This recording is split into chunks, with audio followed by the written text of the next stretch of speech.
बंदी छोड़ सतगुरु रामपाल जी भगवान की जय हो।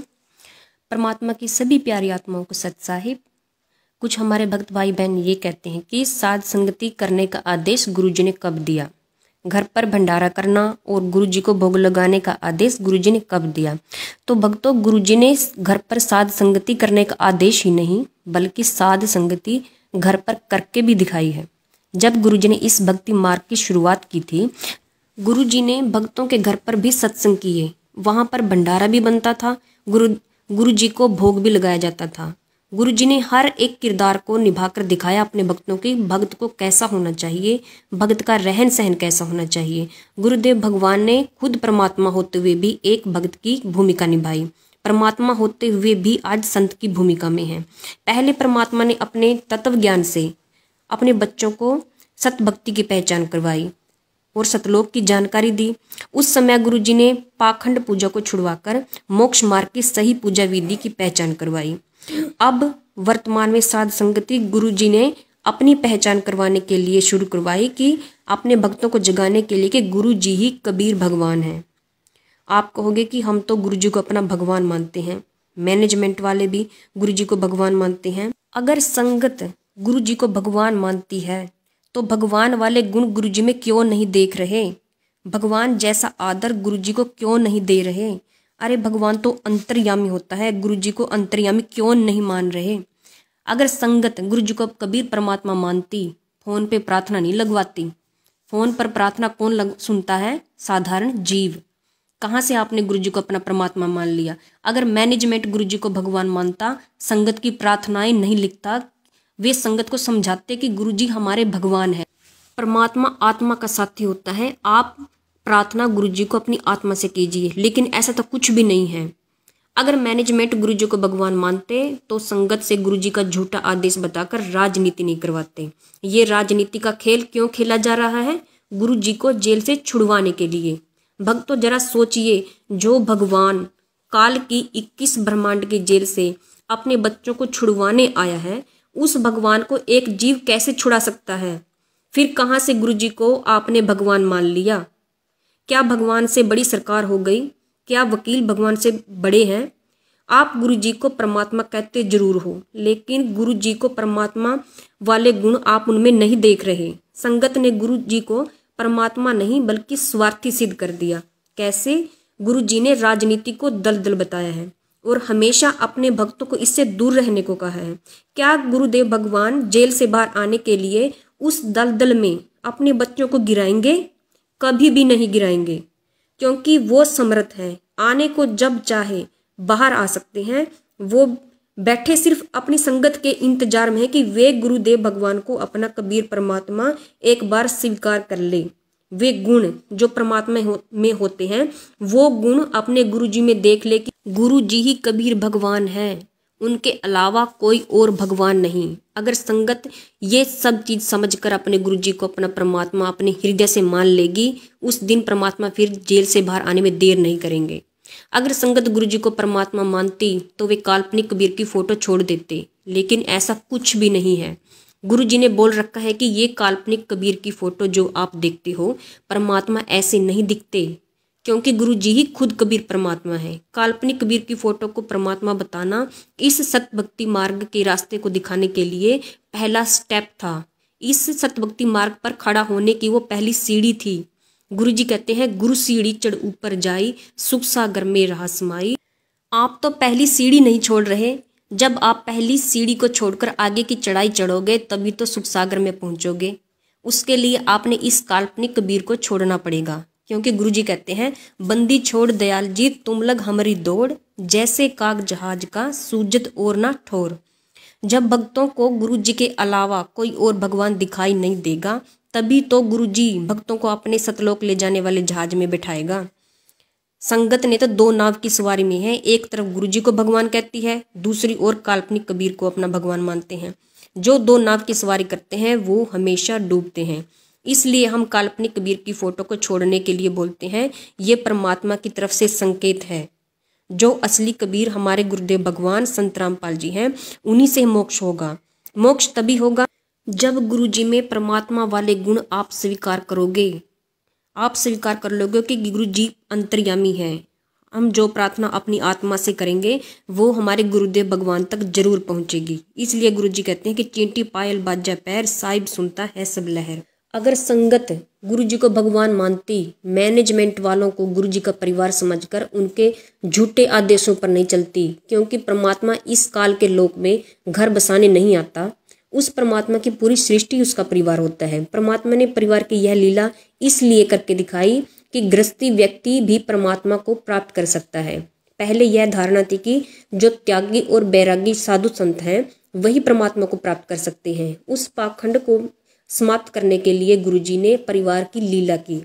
अब मैनेजमेंट गुरुजी में परमात्मा वाले गुण क्यों देखेगा? मैनेजमेंट तो खुद स्वार्थी है। अगर मैनेजमेंट गुरुजी को भगवान मानेगा तो उनके पास ज्योति पाठ के और पाठ प्रकाश के पैसे फिर कहाँ से आएंगे? भक्तों, गुरुजी ने एक बार कहा है कि भक्त ने देख लेना चाहिए कि भक्त के दिए गए पैसों का गुरुजी सदुपयोग भी कर रहा है या नहीं। अब ये बात गुरुजी ने क्यों कही? क्योंकि हमारे गुरुदेव भगवान अंतर्यामी हैं। उन्हें पता था कि ये मैनेजमेंट वाले पैसों का दुरुपयोग करेंगे। जो हमारे भक्त आश्रमों में पैसे देंगे ये उन्हें राजनीति में, आरक्षणों में चंदे देकर इस्तेमाल करेंगे, जिससे भक्तों की मर्यादा टूटेगी। और मर्यादा के बारे में गुरुजी ने कहा है कि ये मर्यादा लक्ष्मण रेखा समझना। लक्ष्मण रेखा पार करने के बाद अगर भक्त का मौत का संस्कार है तो उसे मौत ही मिलेगी। इसलिए हम कहते हैं कि गुरुजी के ज्ञान को आधार बनाओ। ज्ञान आधार क्या है? जो गुरुजी ने हमें सत्संग में भक्ति मर्यादा बताई है कि कौन से हम काम हमें करने हैं, कौन से नहीं करने हैं, किन बुराइयों से हमें बचना है, भक्त का रहन सहन, उसका स्वभाव कैसा होना चाहिए और किन बुराइयों से बचकर इस भक्ति मार्ग पर चलने से हमारा मोक्ष होगा, ये सब ज्ञान आधार है। मर्यादा के लिए गुरुजी ने कहा है कि जैसे माता गर्भ को राखा यतन बनाए, ठेस लगाए तो क्षीण होवे तेरी ऐसी भक्ति जाए। अब मैनेजमेंट ने तो सारे काम जगत वाले करवाकर भक्तों की मर्यादा तुड़वा दी है। ये सारे काम काल भगवान के लोक के हैं जो जगत वाले करते हैं। इनसे हमें बचना था, लेकिन वही सारे काम हमसे इन मैनेजमेंट वालों ने करवा डाले, जिससे हमारी मर्यादा टूट रही है और परमात्मा बेहद दुखी है इस चीज़ से। आप अपनी अज्ञानता के कारण मैनेजमेंट का साथ दे रहे हो। आपकी अज्ञानता की वो चोटें गुरुदेव भगवान की पीठ पर पड़ रही हैं। गुरुजी ने मुझे एक बार दिखाया था सपने में, जैसे गुरुजी घर पर आए, मैंने गुरुजी को दंडवत प्रणाम किया। मैंने जब गुरुजी को देखा तो गुरुजी का पूरा शरीर सूजा हुआ था। मैंने गुरुजी से पूछा, गुरुजी ये सब कैसे हो गया? तो गुरुजी ने बताया कि ये संगत की अज्ञानता की चोटें मेरे पीठ पर पड़ रही हैं। कौन सी अज्ञानता? जो ये राजनीति करते हैं, आरक्षण में चंदा देते हैं और रक्तदान, दे दान, तारीखों पे जाना, ये सब ये मार है। ये अज्ञानता की मार गुरुजी के पीठ पर पड़ रही है। मैंने देखा गुरुजी के पीछे एक हाथ दिखाई दिया और हाथ में बहुत भारी हथियार था जो गुरुजी की पीठ पर बार बार मार रहा था, लेकिन गुरुजी भी कुछ भी नहीं बोल रहे थे। फिर भी गुरुजी को अपनी संगत की फिक्र, बोले आने वाले विनाशकारी समय में इन भक्तों का क्या होगा। इसलिए गुरुजी सत्सेवकों से आप तक संदेश पहुंचा रहे हैं कि मैनेजमेंट को छोड़ दीजिए, ये काल प्रेरित है। सतलोक आश्रम मैनेजमेंट जब गुरुजी को भगवान नहीं मानेगा तो परमात्मा अपनी पहचान करवाने के लिए किसी न किसी को तो अपने भक्त को निमित्त बनाएगा। इसलिए गुरुजी ने पवन दास को खड़ा किया साध संगति के लिए। पवन दास ने साध संगति में गुरुजी के सत्संग से अनेक प्रमाण निकालकर भक्तों को दिखाए और वो सत्संग सुनाए और प्रमाणित भी किया कि गुरुजी ही कबीर परमात्मा है। साध संगत की उस मेहनत से वो प्रमाण देखने के बाद भक्तों में गुरुजी के प्रति इतना विश्वास, इतनी दृढ़ता आई, जिसके कारण आज साध संगत सिर्फ गुरुजी को अपना कबीर परमात्मा मानती है। रही बात जेल से पवनदास के खिलाफ गुरुजी की ऑडियो और वीडियो आने की, तो गुरुजी वही कहेंगे जो मैनेजमेंट वाले गुरुजी को कहने के लिए बोलते हैं, क्योंकि वर्तमान में गुरुजी सब भक्तों की परीक्षा ले रहे हैं। भक्तों की बुद्धि की, उनके विवेक की, जो ज्ञान गुरुजी ने इतने सालों से अपने भक्तों को दिया, उन अपने ज्ञान से अपने बच्चों को हंस बनाया। अब वो उस ज्ञान से हंस बन पाते हैं, उस सच को और झूठ को छान पाते हैं कि क्या कौन सच्चा है, साध संगत सच्ची है या फिर मैनेजमेंट वाले। 600 साल पहले भी गणिका के माध्यम से गुरुजी ने परीक्षा ली थी। वर्तमान में अपने शिष्य पवन दास के माध्यम से सब भक्तों की परीक्षा ले रहे हैं। जो भक्त गुरुजी के ज्ञान आधार से सही फैसला लेगा वही परमात्मा का असली हंस होगा, वही सतलोक जाने का अधिकारी होगा।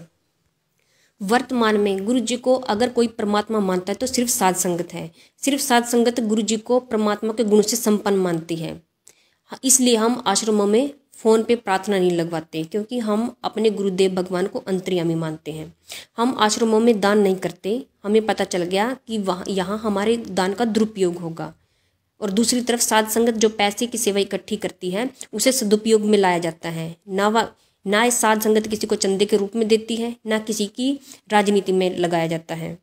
जो भी ऑडियो वीडियो जेल से गुरुजी के आते हैं, हम सत्सेवक उन आदेशों को गुरुजी के सत्संग रूपी वचनों से मिलाते हैं। अगर वो वीडियो या ऑडियो गुरुजी के ज्ञान से मेल खाता है तो हमें स्वीकार है कि वो हमारे गुरुजी का है, क्योंकि हमारे गुरुदेव भगवान दोगले नहीं हैं। वो सत्संग में ज्ञान बताकर फिर हमें अज्ञानता के रास्ते पर नहीं ले जाएंगे। अगर गुरुजी के ज्ञान से वो ऑडियो और वीडियो मेल नहीं खाते हैं तो हम उन्हें अपने गुरुजी का नहीं मानते। इसलिए हम सत्सेवक राजनीति, आरक्षणबाजी, ये धरने प्रदर्शन, रक्तदान, देदान, इन सब चीज़ों से कोसों दूर हैं। ये तारकों पे जाना भी गुरुजी का आदेश नहीं है, क्योंकि परमात्मा शब्द रूप में हमेशा अपने भक्त के साथ रहता है।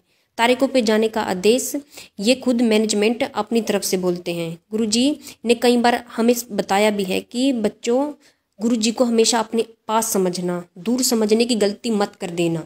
सत्संग के माध्यम से भी कई बार गुरुजी ने हमें बताया है कि मैं ही कबीर हूँ जो सतलोक से आया है, लेकिन हम इतने नादान हैं, इतने अज्ञान हैं, फिर भी उन बातों को नहीं समझते। सुनिए ये गुरुजी का वीडियो।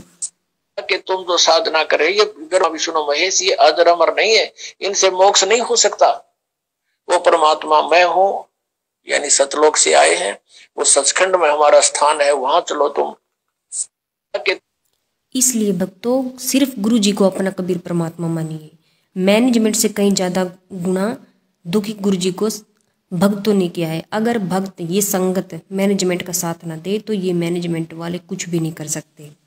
मैनेजमेंट के माध्यम से काल भगवान पूरी कोशिश कर रहा है कि ये संगत दो भगवानों के बीच में उलझी रहे, क्योंकि अगर संगत ने काल्पनिक फोटो को छोड़कर गुरुजी को अपना भगवान मान लिया तो गुरुजी अपने बच्चों को काल भगवान के लोक में नहीं रहने देगा।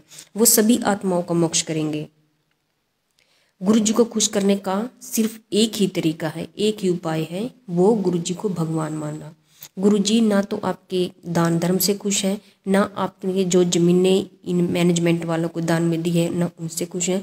गुरुजी उस दिन खुश होंगे जब आप काल्पनिक कबीर की फ़ोटो को छोड़कर सिर्फ अपने गुरुजी को अपना कबीर परमात्मा मानेंगे। और रही बात गुरुजी के जेल से बाहर आने की, तो गुरुजी जेल से बाहर ऐसे आएंगे। रही थी कि मैंने पवन दास भगत जी का वीडियो तो बाद में देखा था, जिसमें पवन दास भगत जी कह रहे थे कि अब की बार गुरुजी कोई ऐसे नहीं आने वाले जेल से, देश का प्रधानमंत्री पैर पकड़ के लेके आएगा। तो उस बहन ने कहा कि मैंने पवन दास भगत जी का ये वीडियो तो बाद में देखा, उससे पहले ही मुझे गुरुजी ने सौपन में दिखा दिया कि देश का प्रधानमंत्री नरेंद्र मोदी हिसार जेल में गुरुजी के पैरों में पड़ रहा है, गुरुजी से प्रार्थना कर रहा है, गुरुजी से गले मिल रहा है। मुझे पहले ही परमात्मा ने दिखा दिया। और उसके बाद मैंने भगत जी का वीडियो देखा, तो मैंने आज आपको फोन किया कि भगत जी, पवन भगत जी के द्वारा परमात्मा जो बातें बुलवा रहे हैं बिल्कुल 100% सत्य है। तो पुण्यात्माओं, परमात्मा किसी न किसी को तो निमित्त बनाएगा, किसी न किसी को तो खड़ा करेगा। और जब छटनी होगी ना, अभी तो देखा ही क्या हमने, वो समय तो आना बाकी है। ऐसे जेल में नहीं बैठे रहेंगे संत रामपाल जी, और जिन हालातों में आज बैठे हैं उन हालातों में दुनिया उनको भगवान नहीं मानने वाली। तो परमात्मा कुछ बड़ा करके दिखाएगा, बड़ा। दुनिया को घुटनों के बल पे लेके आएगा परमात्मा, घुटनों के बल पे। तब दुनिया को अपनी औकात का पता चलेगा। आज तो 2 टाइम की रोटी लोगों को मिल रही है ना, भगवान भूले बैठे हो, बकवादों में पैर उलझा रखा है। परमात्मा दुनिया को बंदर दिखाएगा, बंदर, बंदर यानी भय।